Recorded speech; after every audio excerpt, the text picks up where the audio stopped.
welcome to the CollabCast again. Here with Micah Khan, who is raring to go. Katie's here, as always, or sometimes, or most of the time. Most of the time, yeah. Yep. Katie and I are friends now. We have met once before, and now we're finally talking, and friendships are born. Yes, connections are made. Hallelujah. That's a Elastica song.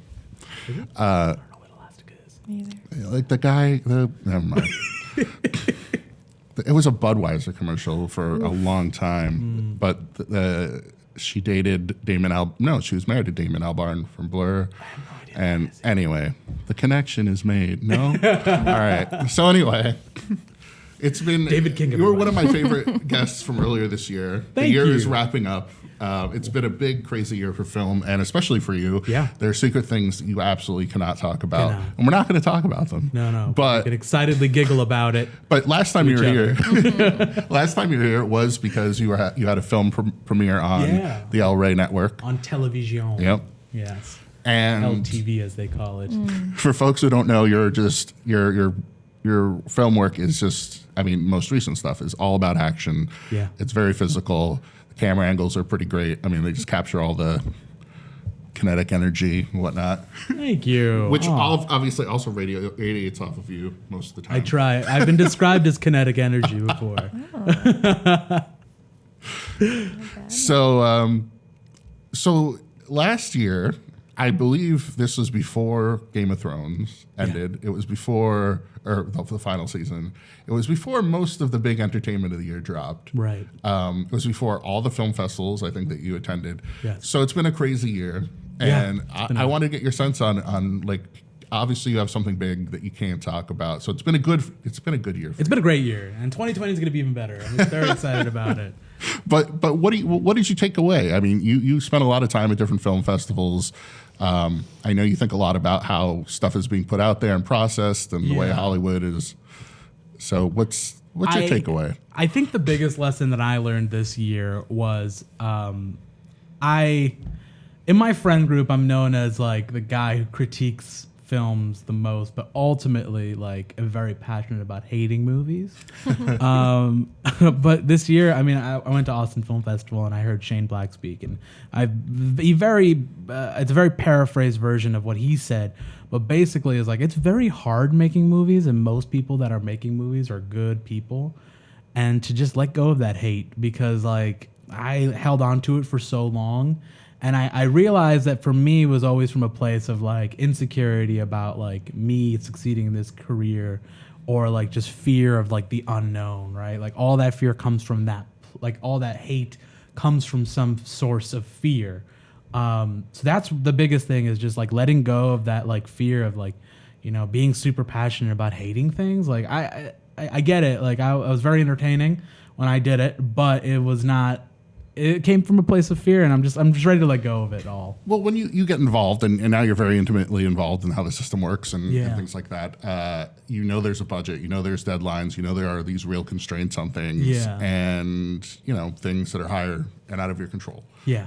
So that, I think lots of us, when we get into things and making things, realize that it's different than when you're on the outside. Why do you do this? And it is so hard to make something good. Yeah. So that even now, unless you're purposely going out of your way to make something bad, I'm just gonna let it go. I'm gonna have fun with it. It's actually been it's made life a lot more fun, because I can just watch movies again without just being oh, that's a bad line, that's bad structure right there. And so that's how I feel about it, at least. I've gone through a thing with my daughter this year where we'll be watching something and she'll be like, what's going to happen next? Because I'm always oh, clearly this is going to happen, and clearly they're foreshadowing this. Right. And I'm she doesn't know that. Yeah, and David. I'm sorry. Yeah. I'm sorry, I'll stop. Don't make her jaded. That made me realize that it was time to shut up and let her watch whatever. She can learn the hero's journey in due time, sir. Yes. It's the people who watch episodes of Criminal Minds or something. I know exactly who did this. Actually, I already know who the murderer is. At the very beginning, and it's all right, whatever. You're taking all the fun out of it. It's the guy who watches Scooby-Doo and is it's actually the first person they introduced. So Scooby-Doo's conditioned us to know. That's all. Yeah, it's We're true. All crime solvers. That's why I'm pretty sure Scooby-Doo's the reason why we all love true crime podcasts. Yeah. Yeah, that's completely fair. Yeah. And my daughter doesn't know who Scooby-Doo is. Yeah, it's like, it's not in We're this the old generation. people Past now. her, yeah. Well, no, it's been, I mean, you know, like they brought been it redone back. and Yeah. redone. It's just, there isn't an iteration right now. Right. So it's understandable. Whatever. Yeah, there's no like good creepy shows for kids anymore. I was talking about this recently with Nadine, who writes like our dance columns, because she's been getting into Adventure Time with Nick from Chromoscope, and I was like, oh well, have you heard, like, she's like going back and watching like Powerpuff Girls, like they're getting into all these old Nickelodeon shows. I'm like, yeah, like we missed out, like we don't have those like creepy characters anymore where like Courage the Cowardly Dog would like deeply disturb you like to your core, and then you're like going on with your day, and then it was just like Courage was very disturbing. very intense. Oh my god, and I loved it. I couldn't get enough I of it. constantly quote Return the Slab. Like I like no, she's like, no, don't bring it up. She's actually emotionally scarred from it. And like Courage the Cowardly, and then most recently Cartoon Network made a show called Over the Garden Wall. Have you guys seen Over the I've Garden? heard of it, but I it's haven't one of my watched it. favorite shows of all time. It is. She's geeking out over there. Look how red she got. Like, cause that's how good that show is. Like, that's passion right there. You can't buy that passion. We've got to get a Katie camera. You need a Katie cam. Not- You do need a Katie cam. You have to put the cam as a K, Yeah. just to be that annoying. You know. There is another Katie in the room, just to be clear. Yeah. Oh yeah. Well, Yeah, it's not just me. Yeah. You know, there's a billion. Yes. Of us Oh out yeah. I there. guess people wouldn't know that. So sorry. Over the Garden Wall, though, if you Yeah. guys get a chance, it's like a super wonderful TV show. It's only 2 hours long. It's basically, they're like 11-minute episodes. They're 12-minute episodes. There's about 10 episodes. It will change you. That's all I'm Nice. saying. I'm not gonna hype it up too much, but Love that. it's beautiful. I wanted to talk about the Marriage Story and the. Oh I well. haven't seen Marriage Story Yeah, yet. well, it was all right. No, I mean, like, it would be all right if you hadn't Oh, seen okay. it. Yeah, I don't have any interest in that movie. Those movies make me uncomfortable. Right. I think that's mostly the point. Yeah. I didn't see it. I can't speak on it. But Noah Baumbach loves to be like, this is real life, and real life is a horror movie. And I'm like, Well, like, I like Squid and the Whale. Yeah. Because it spoke to my child in some ways and, like, my parents. And, I like and- Mistress America. I but- thought that was a really great movie. And Lola Kirk is amazing in it, and I love Greta Gerwig. So Well, this one starts out more like Squid and the Whale. It has a more human feeling to it, where it's not like, I'm just going to tell you how awful everything is. Yeah. But the problem for me was that, like, he's a MacArthur Grant winning playwright in New York City, and she's a Hollywood actress who blah, blah, blah. And suddenly it becomes like, fun, relatable. yeah, Yeah. completely unrelatable. Exactly. So at first it's like the most basic, like, you know, like these two people with this very relatable relationship. And then it's suddenly like, no. We're this- actually Yeah. super successful. Yeah. Deal with it. And then I stopped. So, yeah. And I'm a big fan of Noah Baumbach. So that was Yeah, fun. I'm a fan too, you know, and I'm excited to see. I wasn't a very big fan of Lady Bird because I Yeah. liked. I really love liked that one movie. part of that movie, but then the rest of it fell into a very tropey like Yeah. high school movie. That's I how think. I- But like the part that I loved was the mother-daughter relationship, because you don't see that often in movies. You don't see that like relationship between mothers and daughters, and the and very that truthful, complicated aspect right? of Like in it, that yeah. and how complicated. And I thought it was so beautiful, but then you get into like she wants to date the guy, and then she abandons her best friend, and I'm like, that's all stuff I've seen before. Yeah. It's But not it was it's not a also, negative like, criticism. Like I think it's so much of like young women trying to like identify Right. what they want and like what a partner is and like Yeah. who fits the person that you always thought it would be. That's a good and point, it's like yeah. and then it's like, okay, I'm trying this out and like I think it's gonna be like this, and it's this constant thing where like young women are told this very romantic story, and Right. then men are like raised in a very different way where it's like I can be whatever I want and you're just kind of like in my life, and she's like figuring that out. Yeah. Like it was like I love that movie. Oh my gosh, I gotta watch it again now with that perspective. See, this is why I love talking to people. Yeah. You always learn something new. But like that's never. I never thought about it from that perspective of like she's seeing it as a narrative that she has to follow. Oh yeah. Oh damn, that It's changes very that much whole of, movie like, for me. She's decided she's gonna be this person, like I'm Lady Bird, and it's Yeah. like, and then she's trying to Dude, this changed this whole movie for me. I'm excited to watch it again. Yeah. Wow. I never put those two. Definitely. Wow, I feel dumb right now, but it's great. This is what You learn conversations something are new on the for. collaborative podcast, guys. You do. That's gonna be our catchphrase, I love it. or what's it called? Not Oh a wait, I guess catchphrase. it's a yeah. Like a what is it called? Tagline. Thank you, Katie. Jesus. Wow, I never thought about that. Well, Tagline. I was gonna say I'm still regardless. I'm excited to see Little Women because I'm Yeah. excited to see how Greta Gerwig grows as a filmmaker because she clearly knows how to write. You know, Yeah. I'm excited to see whatever she does next. And what were we talking about? I'm sorry. Well, we were talking about like- Noah Baumbach. Noah but Baumbach. we can move on. They're married. That's why Yes, the they are. correlation is made. okay. But like, you know what? It's so funny to think back. That like, what was it? I don't know. 6 years ago, she was starring with Russell Brand in the Arthur remake. Oh yeah, I forgot We about go that. from like her going from mumblecore yeah. What a movies weird- to bad comedy to like, or I don't know, forgot about middling that movie comedy. in What general. a Yeah. weird time where like Russell Brand kind of dominated our lives. Yeah, You know like what Get I Him to the mean? Greek. Forgetting Sarah Marshall is like one of my Yeah. favorite. Yeah, I like movies. Get Him to the Greek. Yeah, Me too.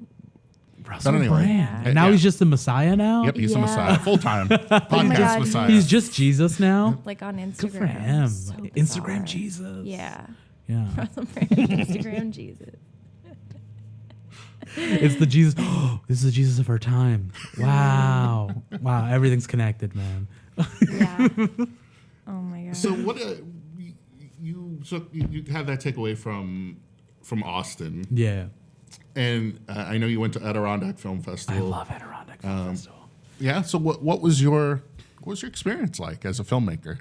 You guys were there, weren't you? Were you guys? We didn't in the end. No. There were certain things that The complications. I get Yes. it. Yeah. For me, Adirondack Film Festival, the reason why I love it is that it's about, like, yes, the town shows up. First of all, they're very excited to meet filmmakers and talk about movies, but also like they treat filmmakers like they're actually people. A lot of film festivals do not. They just like, all right, you're a number. You're a body. Thank you for your film. Now let us do our thing, and maybe you stand on the sideline. But like they treat filmmakers really well. They throw really great parties for filmmakers. They introduce people, and for me that's really important because when I go to a film festival, I want to talk to people. I don't care for the panelists. I don't care for who's gonna like the person who's like above my career. I want to talk to the people who are next to me. Like I want to help them. I want to like I enjoy talking to filmmakers. I love seeing people's passion when they talk, and I think that Adirondack brings the best out of people, especially with filmmakers. It makes them feel like they actually matter, and I think that's really important with filmmakers is to actually feel like people care. Because a lot of film festivals they're kind of a racket. I'm not gonna lie. Like there's only 2 film festivals I like right now: Austin Film Festival and Adirondack Film Festival, and I don't really care for any other ones. They've all been bad experiences to me, and submissions are open for Adirondack Film Festival. Plug. have you been meeting more folks since you've been getting more local filmmakers? Have you this year? Have you? Oh my gosh. Okay, so let's I'm gonna do a quick shout outs. Ready for this, guys? We're gonna do a female filmmaker Friday. Ready? It's Friday, right? Oh my god, it is. Oh my god. That was Female perfect. filmmaker Friday. First and foremost, I'd like to shout out Victoria Diana. I have the distinct pleasure of dating this woman, and also conflicts. the distinct pleasure of knowing that she's one of the best writers I've ever met. And she just wrote an amazing short film called The Mother's Love that we just took to the Northeast Filmmakers Lab in Albany, which was fantastic. The short film is a mix between Get Out and Rosemary's Baby. It is wonderfully written, and if you get a chance, follow her. Find out what she's doing with it. The people at Northeast Filmmakers Lab went crazy about it because it's really well written. I'm like super proud about it because I'm just like, yo, this is good. What is that process like now that she's there? At the lab? Yeah. The lab, so the Filmmakers Lab is what you do is you go up and you pitch your project in front of a group of mentors, and then you have one-on-one meetings with those mentors and you talk about it. There's producers there, there's writers, there's every facet of the industry is there basically, and it's a very good room. And again, it's a great gathering of filmmakers, right? Like you meet people that you absolutely like. I mean, I met so many filmmakers at the lab that I'm like, I want to work with you guys at some point. So the lab for her was to get somebody interested in making the short film, and I think that we've got that now. We're going to film it here in Schenectady, which I'm really excited about. And it's really killer. Honestly, it's a killer short film, and I'm sure we're going to get some name actor in it, which is going to be very cool. We have not gotten a yes yet, but it's going to happen because it's great. But yeah, and then I don't know. I'm excited. Like Mother's Love is a crazy short film. She's writing this feature right now too. Okay. So it's gonna blow you all away. I promise. Fantastic. And then if I can continue my female filmmaker Friday. As you should. Female. I'd love to give a shout out to Catherine Fordham. I met her at Adirondack Film Festival this past year. She made a short film called Kaya, which is about a girl looking for her sister that has been suffered from human trafficking, and it is wonderful. It is. When I watched it, it blew me away. I was like, dude, why aren't you in the big leagues? Like, you do not deserve to be anywhere near us. Like, go. So if anybody on this podcast is listening from Hollywood, please hire her.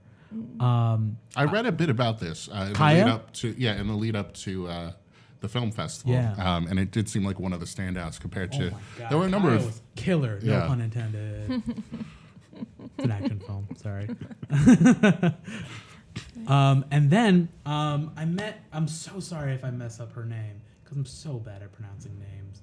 I still call you David Kiang, so. So did my French teacher. I met a filmmaker at Adirondack a few years ago named Kristen Garlago. I believe that's her name.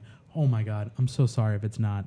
But she recently just made a short film called Concealer, and she made it as a partnership with Amazon Fire TV. And so you can watch it on there, but most importantly, you can watch her entire process from directing to starring and like being and creating the whole short film, which I really suggest that if you're a filmmaker out there to watch it, because it's amazing. She's a hustler. She's constantly working.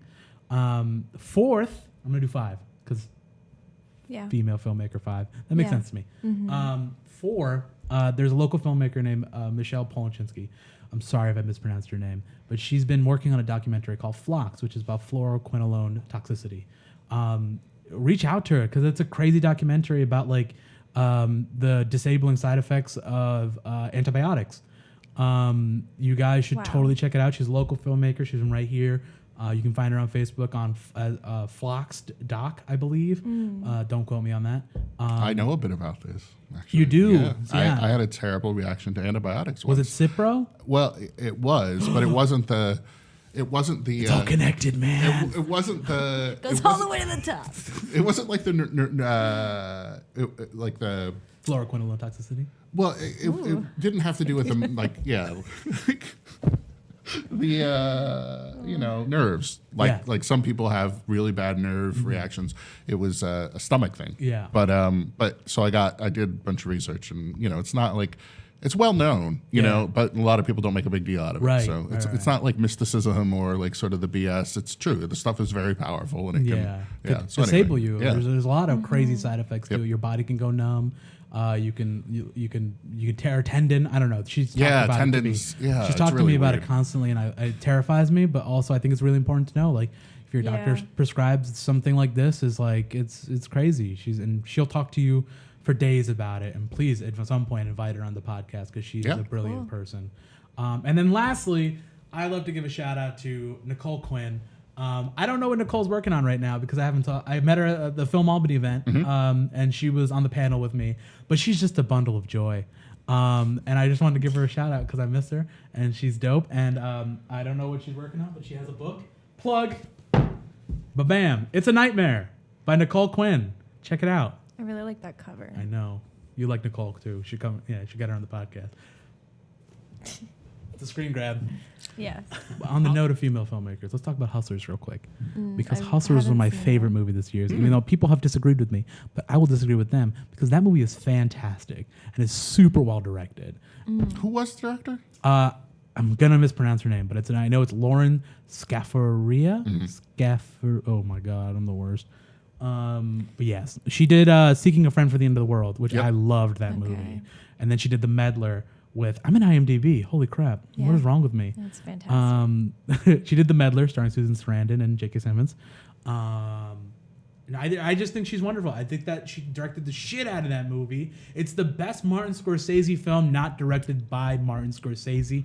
And then you find out that she wrote it for Martin Scorsese, and then he decided not to make the movie, and then she directed it. It makes sense. Go watch it. That's a backhanded diss Out at the on Blu-ray Joker. now.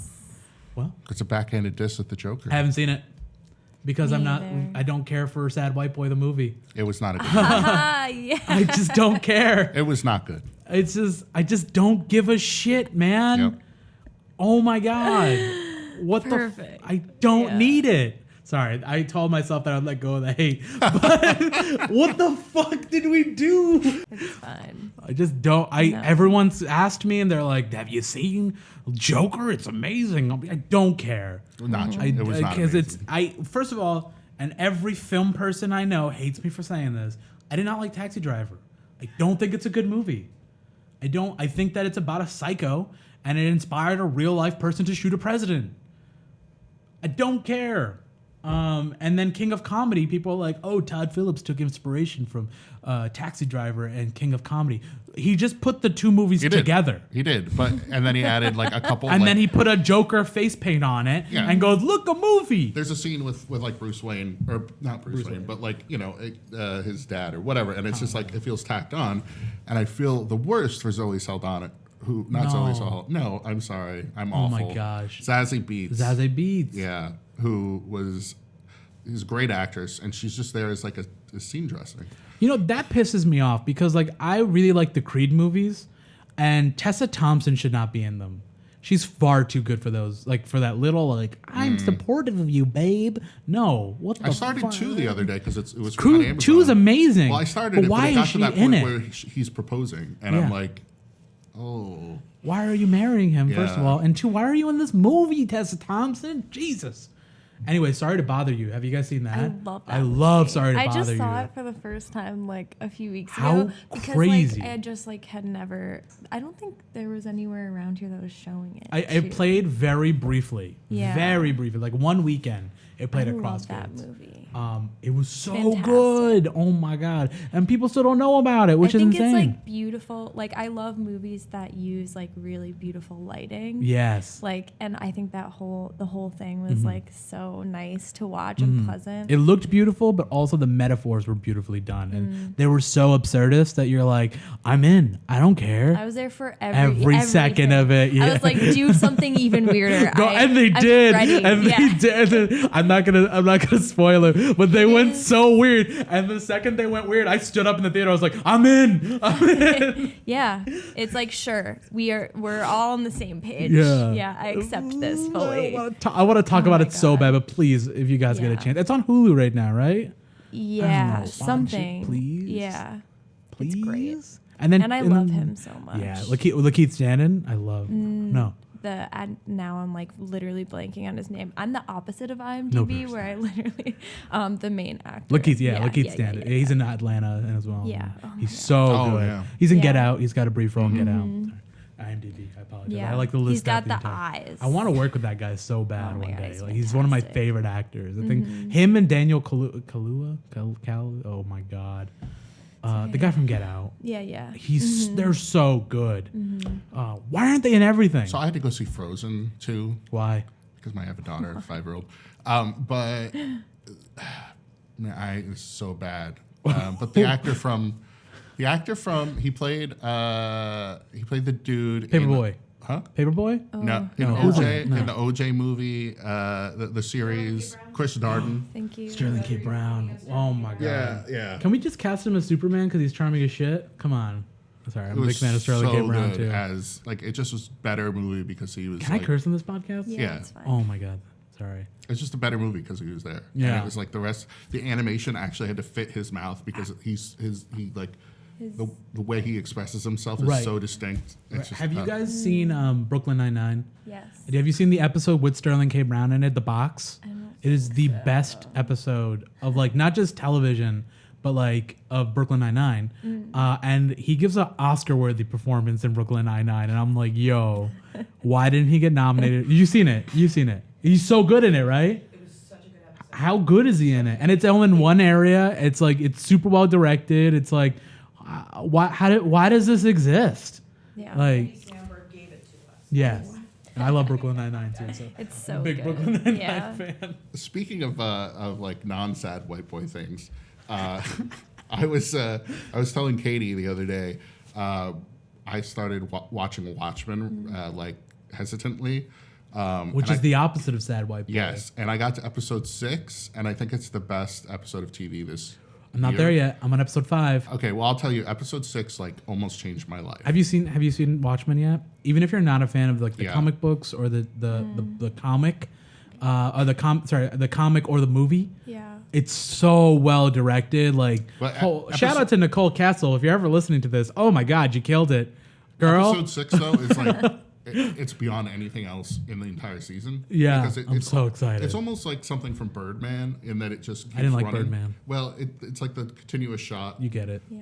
It's the continuous shot and the jazz soundtrack, and it's all in black and white, and it's like a perfect television I'm ready episode. for it. I'm so ready for it. Yeah. I love it. It is one of the best shows I've ever seen so far. It's radical. I mean, It's- episode 6 is radical and subversive, like Yeah. to an extent I couldn't believe And it. people are mad about it because they're like, it's political. I'm like, Yeah, have no you read the comics? Yeah. Because I'm pretty sure the whole thing is political.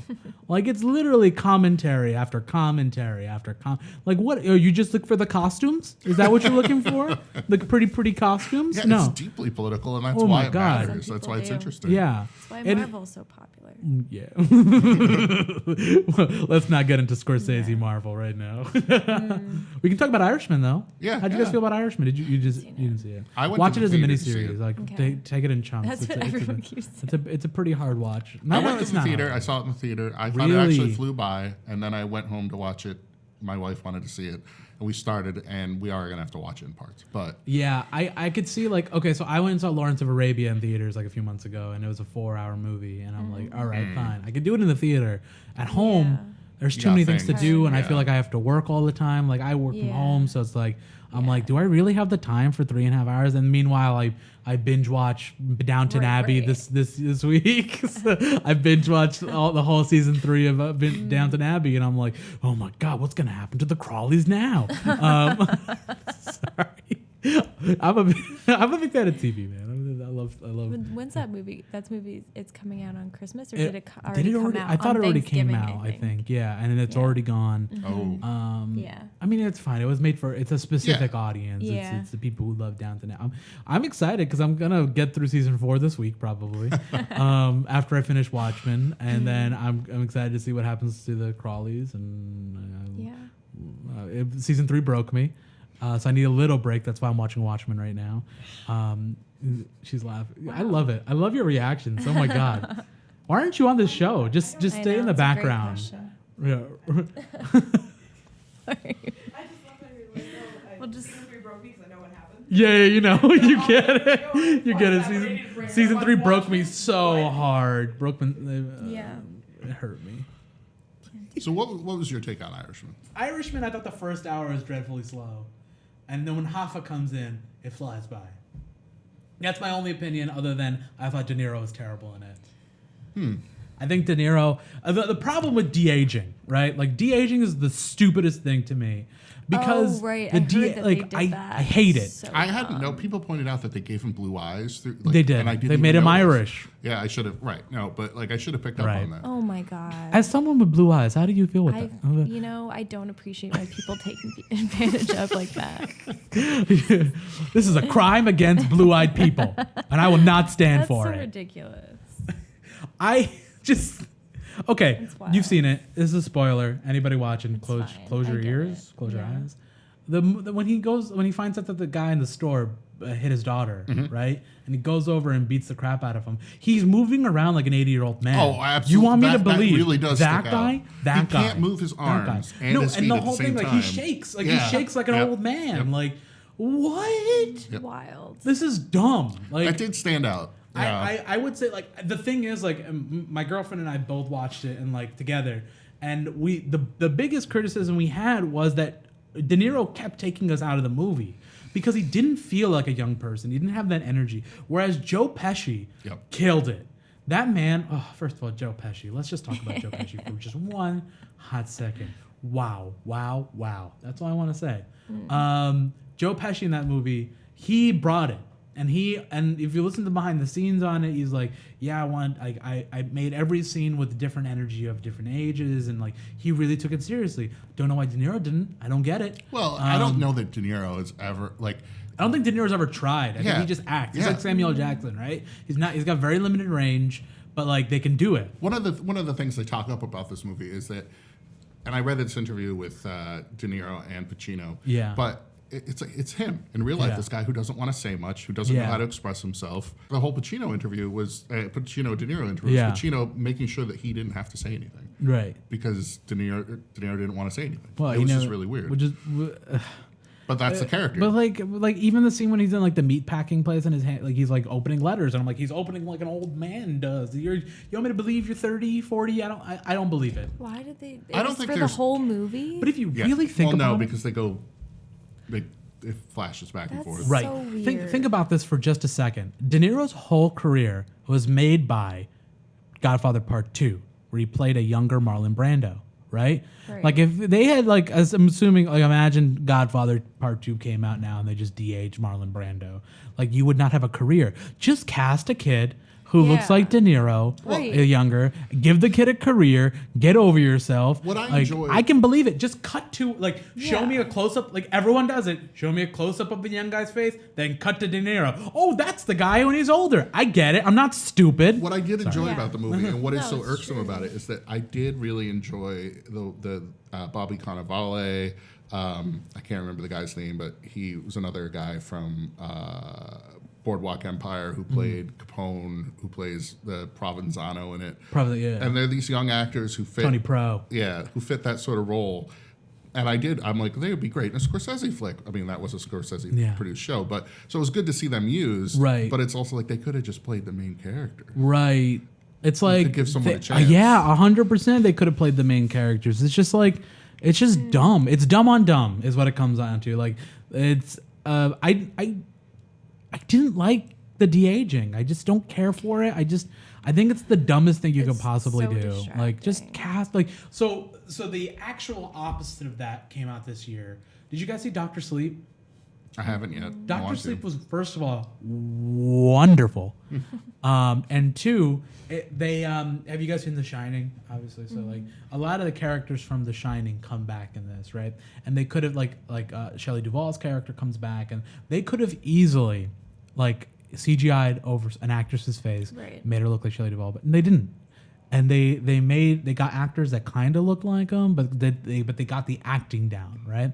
And so for me, like I'm like, oh, it's that character. I didn't think, oh, it's another actress playing. It's the character, right? It's less distracting. And like for me, if you take me out of the movie, I am out of the movie. You have to earn me back in. Yeah. Whereas Dr. Sleep did it wonderfully, where they cast actors who can play those characters, who look just enough like them, but they can like physically do the. I'm like, to me, it's not like, oh, it's a different actress playing it. Oh, it's the same character. Yeah, it takes a second for my brain to click it, instead of going, De Niro's a younger person and they de-aged him and this whole thing. Like at no point when I started thinking the best they got him down to was maybe 45, 50.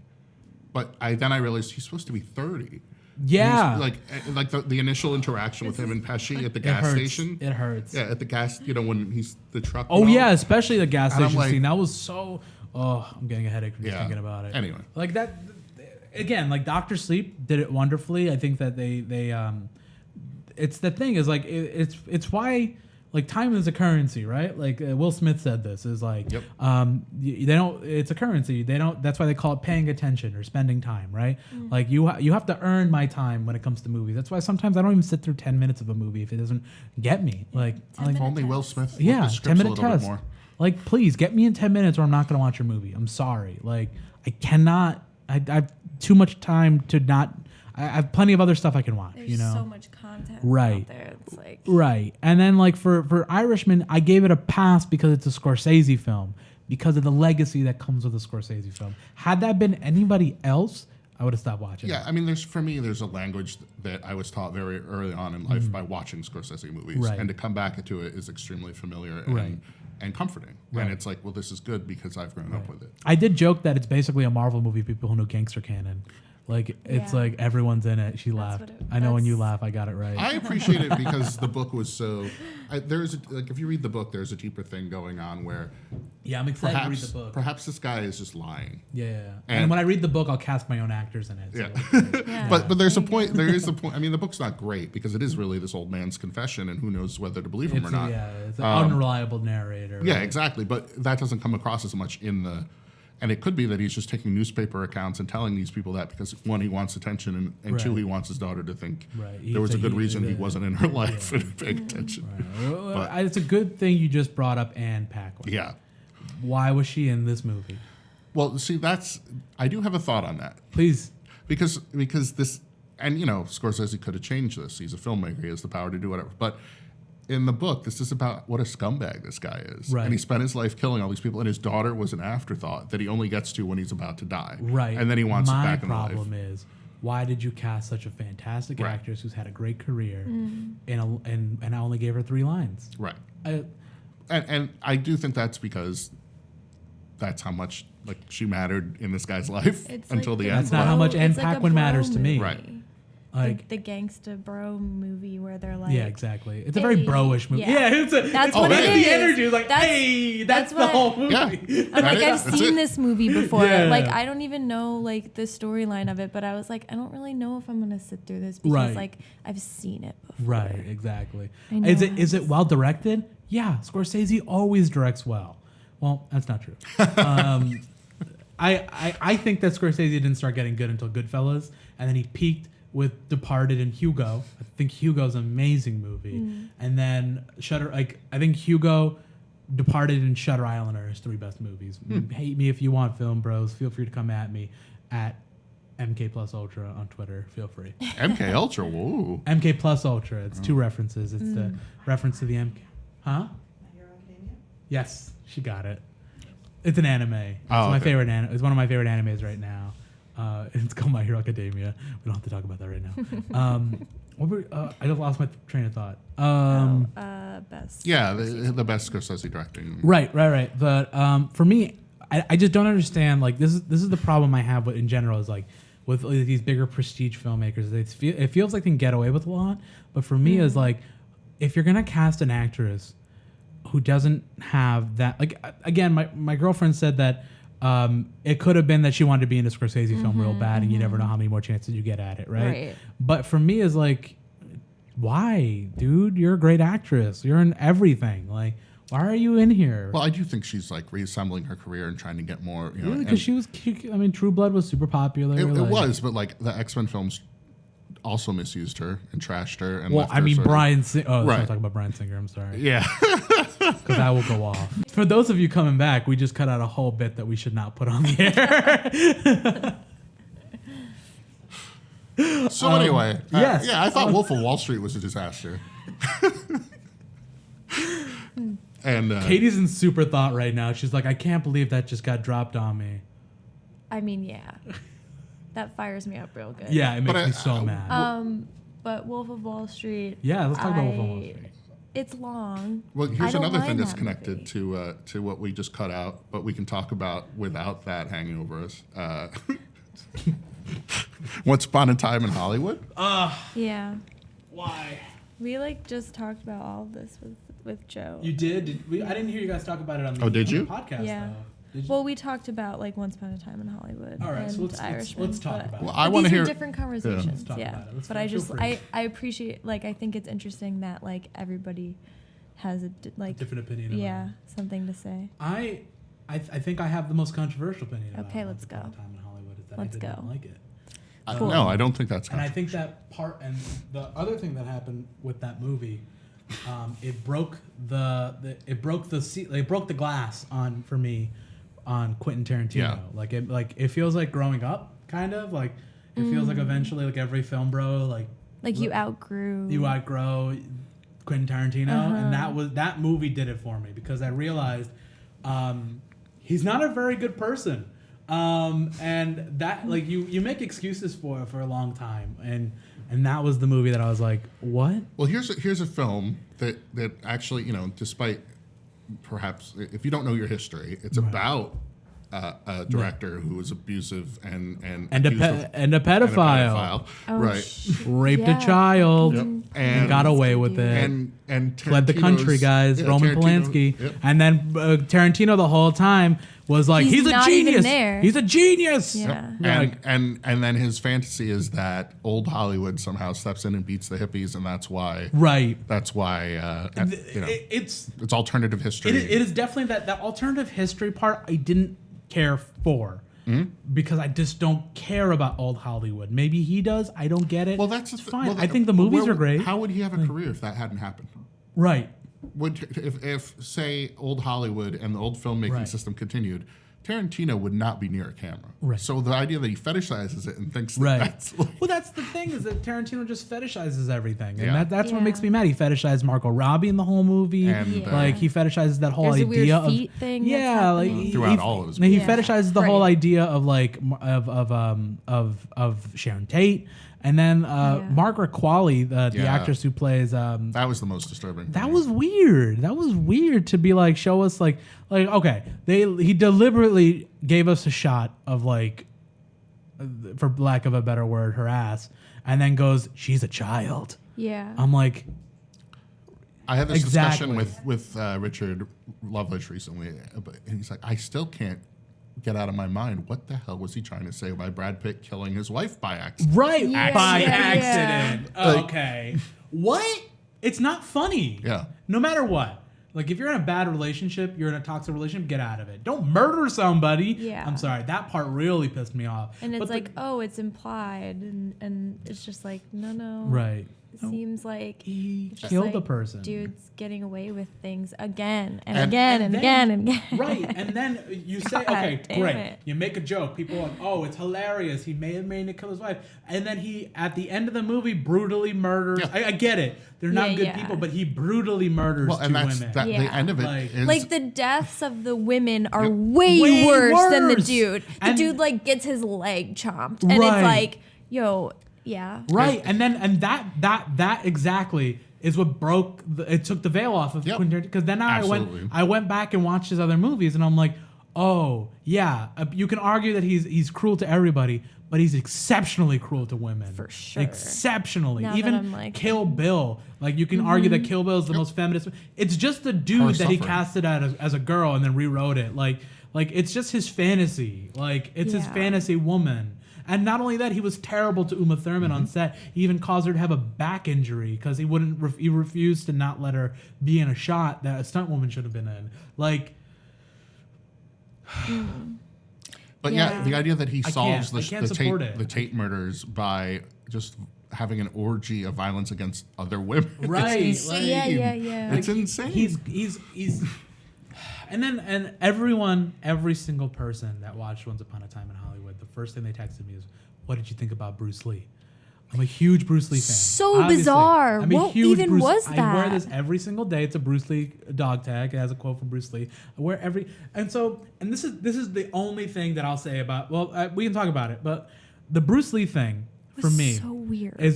I am fine with jokes about Bruce Lee's my hero. He's been my Yeah. hero for a long time.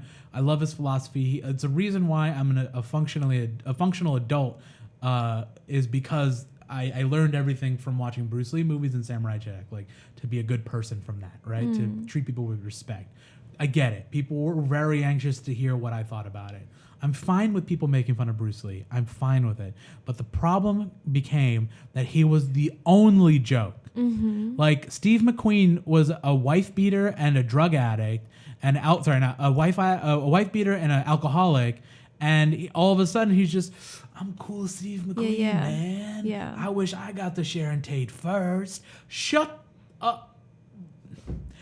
I'm fine. I'm a good sport about jokes. I really am. Like, and if they had made fun of everyone, if they had given everyone the same treatment, and it seems so out Right. of place, Right. and then it was like, I don't really know that much about Bruce Lee, like Yeah. as a person. Like I know his movies, but Yeah. I was like, afterwards, I was like, was he that much of a douchebag? No, like he no, wasn't. like I don't think he was. And then then it was he like, defended and it. what's the point? yeah. And then he defended it. He went on an interview. It was like, actually, people who said that I interviewed that know Bruce Lee said he was exactly like this. So I think I know Bruce Lee. I'm like, do you know him better than his daughter, than his wife, than all of his best friends that said that's not what Bruce Lee is like? Yeah. Are you serious? I mean, And what's like so that interesting- whole scene was pointless, Right. really. Like when they're fighting, and Right. it's like, why? it's why- only there to establish that Brad that Pitt he can was fight. kicked, and like he was kicked off the scene. Right. Yeah. Like he can, I get it. I get like you show that he can fight, right? I get it. But like, did you have to make Bruce Lee the butt of the joke for it? And he's a guy who had to dedicate so much of time to Oh break my- into Hollywood. to Right. actually And get got his show invitations. stolen from him. Yep. He wrote a TV show, got stolen from him, got cast. David Like white guy. Carradine, David who Carradine got happened to cast be in it. some of Tarantino movies.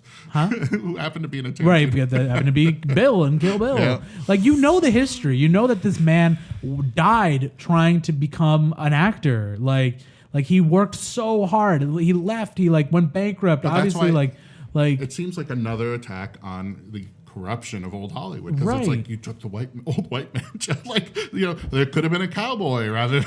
I mean, that's just Right. like the whole thing. It's like it's these old. Like, if washed you're up so obsessed with actors. old Hollywood, Yeah. then you know what happened to Bruce Lee. You know what he dealt with. You know that everyone in Hollywood was against him, and they're like a Chinese person in Hollywood? No way. And then he had to leave to China to become a star, and then Enter the Dragon was a fight to get made. He wrote it. He had starred in it. He fought every second he could, and then he died in the middle of Game of Death, and literally died. And then they just cast another Chinese guy, and they're like, we're gonna finish the movie. What? Like, this is what he went through. His life was not easy, and he died super young. Like and then you're gonna do that? Yeah. yeah. Like, again, I can justify it if they had made every single person Like, based kind on of a a real character right? Like Roman like- Polanski can be like a goof, like whatever. I don't care. He only made one good movie, anyways. So let's not romanticize him at all. Rosemary's Baby is the only good movie he's made. Yeah.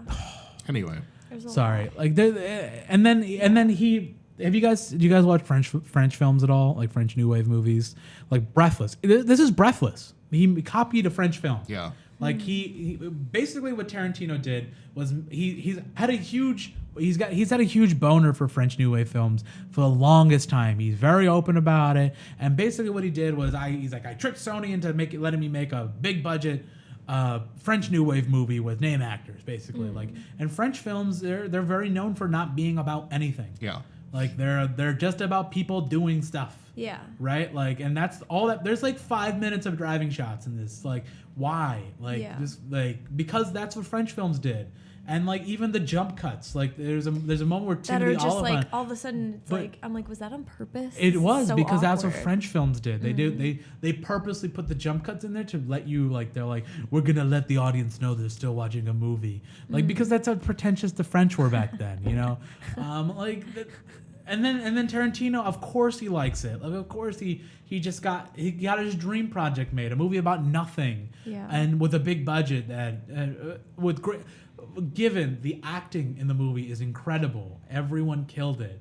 Rick Dalton Love was great. that little the girl. Yeah, the little girl was amazing. Yeah, that was the scene. Even Yeah. with the limited things that Margot Robbie got, she brought a real depth to the character. But again, she was just like laughing and dancing She the whole didn't. time. I know. It was like the thing for me was like I She's an think in the object. trailer Well, if you wanna talk it about was Anna like oh like the Paquin. three of them are in Right. this movie together and I was like oh it's like Brad Pitt, Leo and then and Margot Margot Robbie. Robbie. And I'm like she doesn't even talk. no, not even a little She's bit. like oh and she's like in the background, this like Right. cutesy wife that has no idea what's going on, like fucking playing records and like Dancing eating and candy at the smiling, movies, yeah. and like, oh my god, gosh, yeah. yeah. I'm like, Really? what That's is she what- even doing? Why How are is you in she- this, Margot? Yeah. Why did you do this movie? Cast any other actress. I get it. Like Margot Robbie is a brilliant. Like that mirror scene when she's putting on makeup haunts me. Like she's so good in that. She gets it. Yeah, I saw it. it's It's so good. good. And then she's okay. So she produced a TV show this year called Dollface. Have you guys seen Dollface? Dollface is wonderful. We're friends. Dollface is wonderful. She produced it, and then she plays like a weird little side character in it. Yeah. And even that small role, she killed it. Like that this woman's a great actress.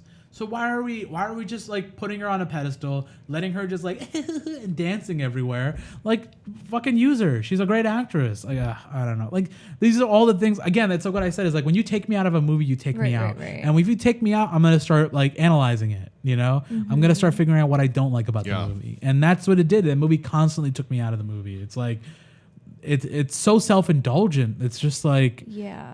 I'm done. I'm done with Tarantino. I don't want to see any of his movies anymore. I'm sorry. Like, even if I meet him someday, I'm not gonna hate the guy, but I'm just not gonna see his movies. Like, I'm just Well, I was sort of set Good on for that. him, you I know? thought Django was a mess and tone deaf. right. And then his best movies Inglourious Bastards, but even then, That's- it's super violent to women. I'm one of the only That's, that's actually one of the things we definitely agree on, Glorious Bastards. But like Hateful Eight, yeah, what?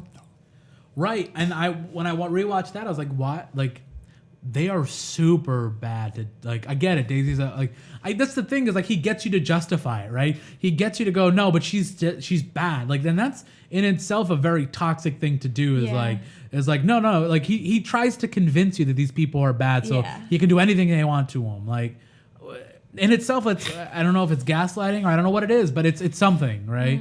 It's programming people to go to blame. Like if like you do something wrong and then like it's programming people to go, well, she's wrong, so I can do whatever I want to them. It's like Yeah. it's like I don't know. That's I think movies are important. I think movies are lessons for people. It definitely was for me. You know, they were you learn a lot, especially at a young age, from movies and the content you watch, right? And that dramatically changes. Like look at what the 90s did to women, right? In the 80s and 90s, women did not talk to each other in films, and look what it did to friendships. Like in the 90s and in the early 2000s, like Charlie's women thought that they had Angels. to compete with each other. They thought they had to fight with each other. Like, and then now look at the narratives that came out in 2010, like 2007 to 2015, like Bridesmaids and all those movies. And look how it's like those movies. You might not think about it, but they've literally changed the narrative on female friendships, right? Like people are a lot more open about being friends with each other. Like you can say what you want about movies, but these movies do make a significant impact on the way we treat people. You know, like Dollface. I love Dollface because it's about female friendship. It's about relationships and that, but it's about people like realizing that they can make mistakes and still be friends. You know, like that's important to me. Like that's what I try to do with a lot of my movies too, is just try to make real characters, even if they're action movies. Like I don't want people to be caricatures or like or props for what I think. I just want them to be real. Like I don't want ideas. Like I think movies should have ideas, but they shouldn't tell you the answer. Like they should pose questions, but they should never give you answers. They should let you come up with the answers. And I don't like movies that just like, here's the answer, because it's wrong. You know, like it's, I don't know. I don't know where I just like, I think about this a lot. Just like look at like the Bechdel test, right, is a very important Right. test, right? And like even the woman who made the Bechdel test was like, I did it as a joke, but I'm glad it became something, right? Yeah. She's like, it doesn't necessarily mean a movie's bad. It's just a conversation piece. Yeah. It's like Like- making a point. Right, exactly. Like it's making, and it made a very good point.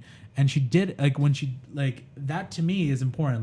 Like yeah, like she's on interviews and was like, it's not like a test for if a movie's good or not. Like her favorite movie is Stripes, but like it's still an important thing to talk about today. Just explain a little bit about what the test is. Oh, so it's basically like if you watch a movie, do two women talk to each other and do they talk about anything other than a man, right? And I think that's a super important thing because like if you go back to the 80s and 90s, like if two women talked, it was always usually fighting over a man. Like, or they're like, oh, let's talk about this. Like Or that. like shaming each other about their Right. decisions about men. Like, Right. It was always And think about that when you're a like young sitcom television. Yeah, exactly. When Like, you're a really kid and you watch that informs you Yeah. on how to talk to people and how to react when women want to be your friends. And a lot of those movies, they're written and directed by men, and most of the time the women want to be best friends with the men. Like this does shift brain chemistry. This does shift perspective and narrative. Narratives are important. Narratives are like how like the world operates. Really, like, we're a storytelling community of Yeah. beings, right? Like we came up with after fire. We came up with stories, and we came up with stories about the fire, right? Like that's who we are. We're wired to be that. You know, so like when we hear societal stories and narratives, I think that they need to change. You know, I think the Me Too movement did something really great, and I think that this is the best thing to come out of that movement is it got people to question: are we doing the right thing? Like it's not just like I understand a lot of people. There were a lot of victims in it, but like it started a real conversation with people. And you know, there's gonna be people who do it for the wrong reasons. Like there's already people in the industry who are like, it's female led and this. I'm like, it's a marketing point now. Right, yeah. But it shouldn't be. It should just be people being people. Like No, that, I think it's about teaching empathy for people who have grown up in being told that it's all about you and winning and Right. and getting what you can and Right. hoarding which is why wealth I and loved wins. Hustlers. Yeah. And people did not go see that movie, and it's like they're not perfect people. And I love it when movies don't have perfect characters because I can relate to imperfect characters more than I can relate to heroes. You know, like that's probably what Scorsese means when he's like, I don't like Marvel movies. They're too perfect most of the time. Like like Iron Man was great because he was a horrible human being that had a transformation. But the problem right now, and this is just my personal opinion, is that we're still in Hollywood. There's still this idea that like they don't know what to do with women is what it comes down to. They don't because it's either they are perfect people or they're still love objects that are like The problem I have right now is that it's still that men are running the industry, right? Yeah. And I said this when I was in the film Albany. Were you there when I went on this huge rant about women in the industry and how we are terrible to them? It's hard for a person of color to make it in this industry, right? It's very hard. It's twice as hard or 3 times as hard for a woman to make it in this industry, and 10 times as hard if you're a woman of color. It's fucking hard in this industry for women, and we are fucking terrible to them in general. Like, for example, in this area alone, I said this at the Film Albany event, like, my girlfriend Victoria has worked on tons of film sets with people. People still call her Veronica. They don't even bother to learn her name.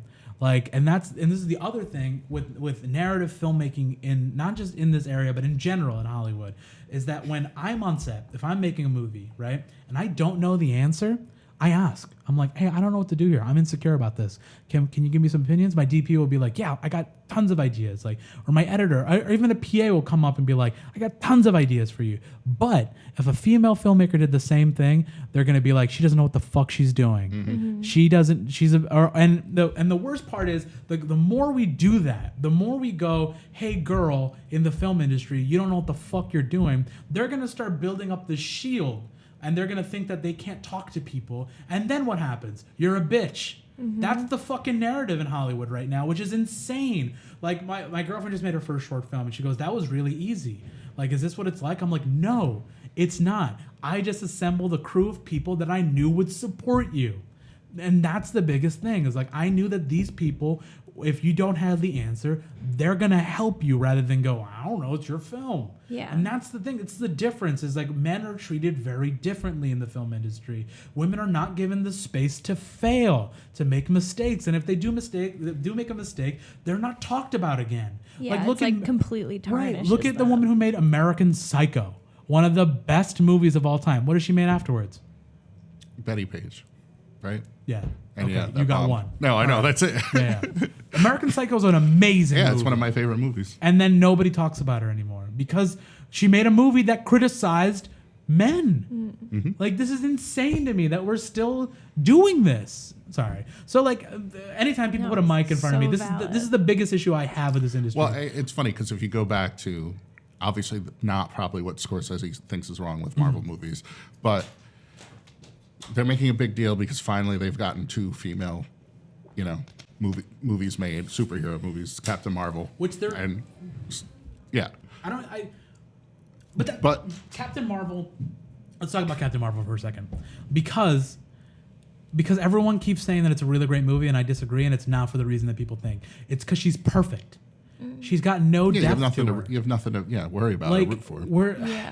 Which is why I love the movie Hustlers, because none of them are perfect. They're all just people trying. Yeah. And that's what I respect. And like, if you had given Captain Marvel the same treatment you gave Iron Man, you would have made her a real hero. Show her struggling. Show her trying to be a hero. But even Superman has this problem. I'm so sorry. Yeah, absolutely. And you guys can feel free to chime in and I'll shut up. But like, even Superman has this problem, right? People are like, oh, I don't know what, like, people have trouble writing Superman movies because they're like, he's invincible, right? It's very simple. Superman's flaw is that he can't save everyone. Yep.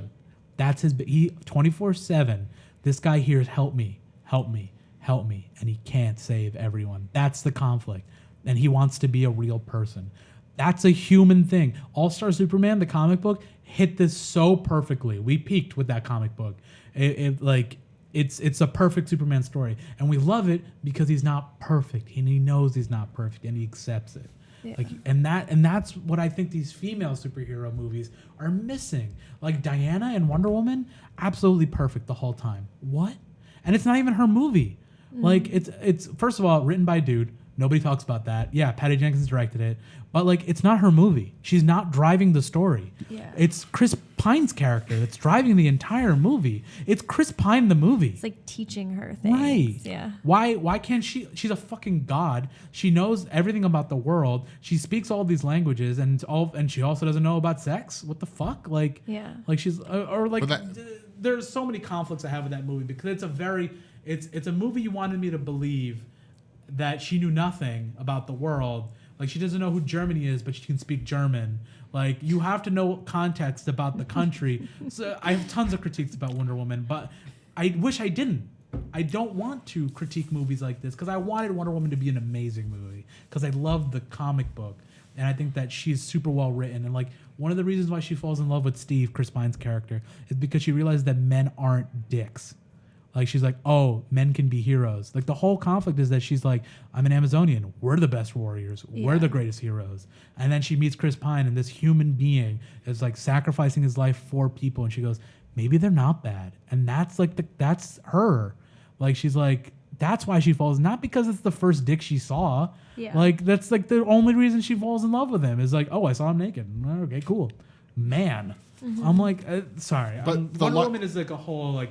But I think the largest issue that's exposed by this whole superhero experiment and the success is the idea that you have, what's his name, who controls all of the movies and does every little thing. Yeah, and he's had to fight against Perlmutter.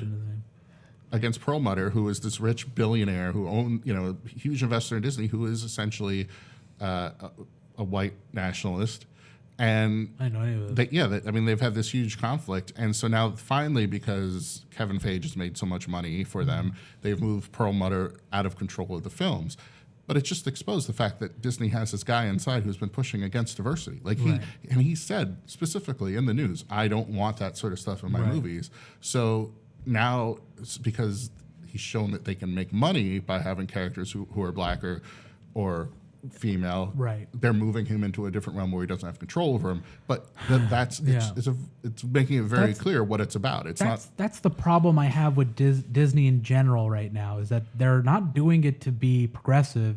They're doing it to get your money. To sell action figures. And that's the difference, though, between Scorsese, who, yes, it's like a nerdy recounting of all these famous mob figures, but he's not selling action figures, and he's not selling video games, and he's not selling, and every choice he makes about them isn't overseen by marketing, and that's the difference. Is there's so much invested in everything that these superheroes do because Disney stands to lose or gain a lot of money depending on each little decision, and I that's why I want to like Marvel movies. I don't want to be the stick in the mud. Like, I don't want to be that Yeah. guy. But I can't get behind things that sell me a narrative. Just show me a good narrative. Like, I don't want to be told that something's feminist. Show me that it is. Show me that you care. Don't sell me that you care. Like, then that's the biggest conflict that I've had, is that these companies, they sell these things as ideas, right? So if you sell a movie as a feminist idea, all of a sudden, if you're against it, you're not anti-feminist, right? And that's what they're banking on. These marketing people are smart. They know that if you fight an idea, you're gonna get backlash, right? And even like this might be conspiracy theory-esque, but that's what I believe. I think these marketing people are super I think smart. that's super fair. Like, and and then movies like Hustlers, which I thought was one of the best movies I saw this year, with imperfect characters just trying as hard as they can to live, went under the radar. And then got snubbed at the Golden Globes. Probably gonna get snubbed at the Oscars too. Let's be honest here. And I thought it was one of the best movies I saw this year. Did you see? What was it last night? I think I saw that the director of the sort of, God, I can't even remember the name of the movie. Describe it. Well, it's the remake of like Bonnie and Clyde, but Queen and Slim. Queen and Slim. Yeah, said that that Golden Globes voters wouldn't even watch the movie Why? because they didn't like the anti-cop. Oh, All right, Jesus. I get it. I get the anti-cop thing. Like, I'm not gonna sit here and blame every cop like for being a bad person, but there is an alarming amount of people that are like, with any industry, right? Like, it's any industry, you're gonna have good people, and bad people are always gonna get more attention, right? But like, don't make that an excuse to not go see a movie about it. Like, Well, I think it's also about the argument about how you defend that, And like that you wrap each other in the. there are so many movies where like Yeah. people kill cops right. and right. get away with it, Yeah. and they're still All of seen a as sudden- like this like renegade, like Yeah. whatever. All of a sudden, you're watching a movie about two black people killing a cop, and all of a sudden, it's a political. Yeah. It's a political movie. I get it. It's but don't pretend like that's like. Like this is the first time you're seeing Right. Like it's we not. just had To Hell or High Water come out. To Hell. Do you guys remember that? Because every white boy I know loves that movie. No. It's the worst movie. I'm sorry. I really wish I could let this go, but this movie's not good. And they straight up kill a Native American cop in it, but you didn't hear anything about that. Like what? Don't pretend like this is a narrative that you're not averse to. Like, Right. go see the movie if you want to go see a Well, fucking if Bruce movie, Willis and is then killing cops to break out of prison, or if, Right. whatever it is, that's a narrative. That, right. But this is the problem. Is like this is the problem with this industry. Is as soon as a colored person gets behind something or a woman gets behind something, it's now a political move, right? Like, it's like when I get like when I make movies in the future, right? Like, they're not gonna say Micah Khan, the American filmmaker. They're gonna say Micah Khan, the Pakistani director. Like, that's the thing. Is like, Yeah. I don't want to be I'm American, 100%, born and raised in Brooklyn. There's no getting, like, I'm not gonna go to Pakistan. Sorry, like, I'm not Pakistani. I'm American. Like, but like, that's the box people want to put you in because they want you to serve their narrative. Yeah. Well, they want to serve Right. they want you to serve a purpose. Right. They're like checking it, off yeah. something Right, on the list. exactly. They're like, got that one. Right. And I'm sure you experience this a lot, like, especially because you're in journalism and media, and like, how many times have people come at you like that? Like, What's it like to? right, a exactly. woman? What's it like to be a female with blue eyes in the industry? Callback. Well, we should wrap it up because We we're shouldn't. going to run We out should of keep going. memory. But you have big stuff coming next year, Yeah. so I'm I'd excited. hope you come back to talk to us about it. I would love to. And, If you don't mind, Yeah. there's a couple things I'd like to mention. If there's any filmmakers watching, if you guys are looking for any advice, there's a great podcast out there called Soundstage Access that a buddy of mine, Brando, puts together, where he interviews not just directors and writers, but production designers, makeup artists, everyone in the film industry. And he gives you a very in-depth look at what people do and how they do their jobs. And then there's two Twitter accounts you should follow if you want to be a writer or a director. C. Robert Cargill, the writer of Sinister and Doctor Strange, has great advice on writing on his Twitter page, and so does Chris McQuarrie on filmmaking. Chris McQuarrie is the director of Mission Impossible Fallout. And then lastly, if you're looking to get into producing, Producer's Guide with Todd Garner is a great podcast for people who want to learn what producers actually do. So there you go. There's advice for your audience. Thank you. Fantastic. And thank you so much for inviting me. I had a really great time, and I wish can we do this again soon? This was fun. I'd like to just have you on after you watch the next episode of Watchmen. So. Oh my god, we should do a Watchmen wrap up. Talk about Watchmen, and then you got to watch Irishman and tell me what you think of it. Yeah, I guess Yeah, so. yeah. Now It's that- only 3.5 hours. It's only 3.5 hours of your life you're never gonna get back. We'll do it. And then we should all go see Little Women when it comes out. Yeah. Yeah, absolutely. Little Women, directed by Greta Gerwig. Let's go see it. Great. Thanks, guys. I appreciate it. Bye, everybody.